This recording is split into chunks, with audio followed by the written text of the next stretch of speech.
자, 민주당이 이재명 대표 관련 수사와 관련해서 검사들의 실명과 소속, 또 얼굴 사진 등을 자료를 만들어서 당원들에게 배포했습니다. 저도 이제 찾아서 봤는데 보셨죠? 네. 예, 어떻게 보셨어요? 예. 그러니까 참여연대에서 그 사건 그 검사라는 검색 사이트를 운영하고 있습니다. 거기에 가면 누구나 쉽게 검사의 이름이나 사건명을 집어넣어서 어떤 사람이 담당 검사고 그 사람이 사법시험 언제 합격했고 쭉 어떤 경력을 지녔고 그 사람이 맡은 주요 사건은 무엇인지 또 그 사건을 클릭해보면 실제로 이 사람이 무슨 일을 해왔는지를 다 알 수 있습니다. 예.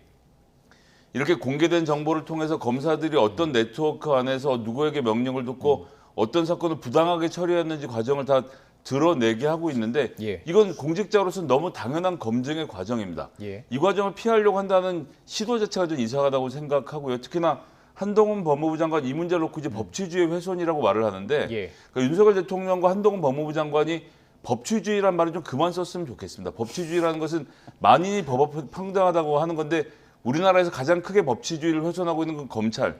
무슨 얘기냐면 죄를 저지르는 것이 너무 크게 드러나서 공판 검사까지 나가서 주가 조작에 김건희 여사가 연루되어 있다라고 소리를 치는 이 마당에 김건희 여사에 대해서 수사를 못하고 있는 게 법치주의를 훼손한 대표적인 사례거든요. 근데 수사를 방해한다. 검사를 압박하는 게 법치주의 훼손이다. 예. 법치주의를 지금 대통령 한동훈 장관은 검사들이 법을 통해서 피의자를 수사하는 것. 이걸 법치주의로. 예. 법으로 통치하려는 걸 법치주의로 착각을 하고 계신데 예. 기본적으로 공개되어야 되는 정보에 대해서 왜 이렇게 두려움을 가지신지 잘 모르겠습니다. 법의 평등한 법으로 그러니까 정치가 아닌 그 말씀하셨는데 자 저기 녹취를 좀 준비해봤습니다. 한동훈 법무부 장관은 한동훈 장관은 물론 국민의힘은 이게 지금 말씀하신 그 부분이 좌표찍기다 이렇게 반발을 했습니다. 제가 준비해봤습니다. 함께 들어보시죠.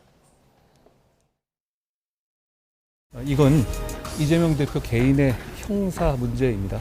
개인의 형사 문제를 모면해 보려고 공당의 공식 조직을 동원해서 적법하게 공무를 수행 중인 공직자들의 좌표를 찍고 조리돌림 당하도록 공개적으로 선동하는 것은 법치주의를 훼손하는 겁니다. 더 우스운 것은 좌표 찍기도 실패해서 사진조차도 엉뚱한 사진 역한 이런 일들입니다. 지금도 좀 정신을 차려서 보면 저렇게 될 일이 아닙니다. 이재명 대표가 망하고 민주당이 망하는 것은 좋습니다만은 민주당은 국회 일당입니다. 그 과정에서 국회가 망가지고 대한민국이 망가집니다. 무차별 낙인 찍기에 동참하던 국민의힘이 검사 정보를 공개한 것에 대해서는 득달같이 달려드는 이유가 무엇인지 이해가 가지 않습니다. 정치 검찰이 자신의 성과를 알리고 싶을 때 이름과 사진이 널리 공개할 정보이고 조작 수사로 궁지로 몰릴 때에는 공개해서는 안 되는 좌표 찍기인 것입니까? 자, 검사의 실명이 공개되고 어떤 수사를 하고 있는 것인지 알려지는 것이 이게 과연 문제가 있는 것이냐 아니면 정말 뭐 민주당에서는 알 권리라고 얘기하는 것이고 국민의힘 같은 경우는 이거는 진짜 조리돌립니다 이렇게 얘기하는 거고요. 어떻게 생각하세요? 자신들의 정권하에서 그러면 검찰이 수사한 사람들은 왜 공개 안 했어요? 항상 공개가 됐어야 된다. 네. 예. 그리고 그냥 공개는 내용이 항상 예, 됐습니다. 일단 얘기 들어보고. 그러니까 그냥 내용이 공개되는 것은 국민의 알 권리라고 볼 수가 있을 것 같아요. 예. 하지만은 지금 민주당이 하는 행태는 뭐냐면 우리는 정치 탄압받고 있어요. 정치 보복 받고 있어요. 누구로부터? 정치 검찰로부터. 그 정치 검찰은 이러이러한 사람들이에요. 라면서 규정을 해버렸잖아요. 그러니까 이것은 옳지 않은 것 같다라는 생각이 들어요. 제가 생각하고 판단한 것을 민주당의 이상민 의원이 그대로 얘기를 하셔서 네. 제가 말씀을 그대로 드릴게요. 예. 반헌법적이고 반법치주의적인 일이다. 검찰권도 준사법권으로 권력의 압력뿐만이 아니라 여론의 압력으로부터 독립되어야 한다. 민주당의 행위는 위험하고 이성을 잃은 행태다. 그렇게 볼 수밖에 없어요. 예. 그러니까 이러한 부분과 관련해서 민주당이 억울하더라도 검사들이 일을 잘못했잖아요. 그럼 국회에 불러요. 법사위원회 불러요. 검찰총장 그리고 뭐 밑에 중앙 뭐 지검장 그리고 저 검사들 불러요. 그 당신들 수사 똑바로 했냐라고 따지란 말이에요. 그 국회에서 정상적인 의정 활동을 통해서 저 사람들에 대해서 견제할 수 있고 잘못을 바로잡을 수 있는데 국회의원이라는 사람들이 그리고 야당이라는 책임 있는 국민의 대변인들이 예. 이렇게 검사들을 좌표 찍는 것은 저 사람들 나쁜 사람이에요. 욕해 주세요. 공격해 주세요. 자신들의 지지층을 향해서 예. 지금 외치는 거다. 그렇게 볼 수밖에 없어요. 이상민 의원의 이야기를 해주셨으니까 그 질문 좀 드리면 좋을 것 같습니다. 검사들도 여론과 권력 두 가지를 얘기했어요. 두 개로부터 자유로워야 한다는 의미로 이제 말씀해 주셨는데 어떻게 들으셨나요? 일단 전 세계에서 우리나라를 제외한 거의 대부분의 문명국은 재판의 판결 내용을 공개하고 있습니다. 실명으로. 왜냐하면 재판은 공개주의 원칙이니까요. 예. 모든 재판의 판결문은 검색이 가능하고 어떤 판사가 어떤 판결을 내리고 그 당시에 변호사가 누구였는지 확인할 수 있습니다. 유일하게 안 되는 나라가 우리나라예요. 우리나라는 법원망에 들어가서 개별 사건을 사건 번호로 확인해 보지 않으면 나오지 않거든요. 이것부터 되게 이상한 나라인 겁니다. 그러니까 마찬가지로 검찰의 영역도 어떤 검사가 어떤 사건을 맡아서 어떻게 수사를 했는지가 마치 지금 공개 안 된 것처럼 말씀하시지만 당장 언론도 매일같이 조직도 그려서 검사 누구고 그 밑에 누구고 기수가 어떻게 되고 이 사람 이번 건을 수사한다는 얘기를 매일같이 보도하고 있는데 이 내용들을 모아서 한 번 더 이야기를 한 것이 과연 우리가 국회에서 국회만 알고 있는 정보를 몰래 빼내서 공개했느냐. 전 예. 그런 점이 전혀 아니라는 것이고 이들이 지금까지 어떤 패턴으로 움직여왔는지를 국민들이 아는 과정이 압박으로 느낀다. 예를 들어서 개별 검사에게 핸드폰 번호를 공개하고 그 개별 검사에게 접근해서 압박을 하거나 또 스토킹을 하거나 이런 사람들 현행법으로 다 처벌해야죠. 예. 만약 좌표짓기를 그렇게 이해해서 실제 검사들에 대한 위해를 가하려는 사람들이 있다면 전 당연히 처벌해야 된다고 생각합니다만 예. 통계적으로 역사적으로 이 검사들이 어떤 사건들을 어떻게 수사해야 하는지 아는 과정은 굉장히 필요하다고 생각합니다. 이 검사가 어디까지 수사를 했고 어느 수사에 뭐 포함이 됐다 이 정도까지는 필요하다 그 말씀이시네요. 예. 당연히 그런 이름을 통해서 우리가 검색해 볼 수 있어야 하고 조금 전에 말씀드린 참여연대가 예. 이미 그 사건 그 검사를 통해서 예. 이 모든 것들을 하고 있습니다. 예. 근데 지나쳤다고 생각하시는 거고. 아니 그렇게 예. 자연스럽게 공개되는 것과 우리를 이렇게 탄압하는 수사를 하고 있어요 라면서 간첩단처럼 조직도를 그려가지고 이 사람들 나쁜 사람들이에요. 나쁜 검사들이에요. 라고 규정하고 공격하는 것이 맞냐 이 말이에요. 저는 그런 부분에 대해서 민주당도 좀 이성을 찾고 만약 공개되고 여러 가지 뭐 사실관계, 뭐 재판, 판결 이런 것들이 공개 안 되는 것이 문제라면 왜 문재인 정부 때 그런 제도적인 개선을 왜 안 했을까? 그것도 한번 생각해 보시라라고 말씀드려요. 알겠습니다. 이제 검찰 수사 얘기가 계속 이어지기 때문에요. 저희가 녹취를 하나 더 듣고 오도록 하겠습니다. 이재명 대표에 대한 검찰 소환조사 통보 날짜 이제 이틀 앞으로 다가왔죠. 오늘 이 대표가 직접 출석 여부에 대해서 입장을 밝혔습니다. 들어보시죠. 이미 잘 아시는 것처럼 무혐의로 종결됐던 사건입니다. 검찰의 행태가 도저히 납득하기 어렵지만 당당하게 임하도록 하겠습니다. 28일은 이미 정해진 일정 등이 있고 또 본회의까지 예정되어 있기 때문에 당장 가기는 어려울 것 같습니다. 그 후에 가능한 날짜와 조사 방식에 대해서는 협의해서 결정하도록 하겠습니다. 네, 오늘 기자회견을 예정이 됐던 시간에 이제 시작이 됐고 길 줄 알았는데 짧았어요. 짧은 내용들을 보니까 결국에는 그러니까 뭐 지금 들으신 것처럼 무혐의로 종결됐던 사건이라면서 결국에는 그러니까 응하겠다는 거예요. 뭐 이제 응하는 절차에 대해서는 이제 본인이 원하는 시간과 좀 조율이 필요하다 이 얘기였습니다. 혹시 알고 계셨나요, 미리? 예, 그러니까 예. 처음부터 당당하게 대응하겠다라는 기조를 정해놓고 나왔던 문제인데 이건 예. 되게 단순한 문제입니다. 그러니까 네. 이재명이라는 특별 개인을 놓고 볼 게 아니라요. 예. 검찰에 불려가는 피의자는 모두 수사관으로부터 전화를 받고요. 선생님 뭐 이번 건으로 수사를 하려고 하는데 그 검찰에 나와서 한번 진술을 하셔야 되겠습니다. 다음 주 수요일 어떠신가요? 아이고 제가 직장에 나가야 되는데 그럼 목요일은요? 뭐 이런저런 사정이 금요일은 제가 월차를 낼 수 있겠습니다. 아 그럼 금요일 한번 나와서 하시죠. 라는 일정을 조정하는 절차는 누구나 다 같거든요. 그리고 변호사를 선임한 경우에는 변호사 사무실에 전화를 해서 예. 변호사 일정을 조율을 합니다. 그런 거라고 돈 주고 변호사를 고용한 것이거든요. 예.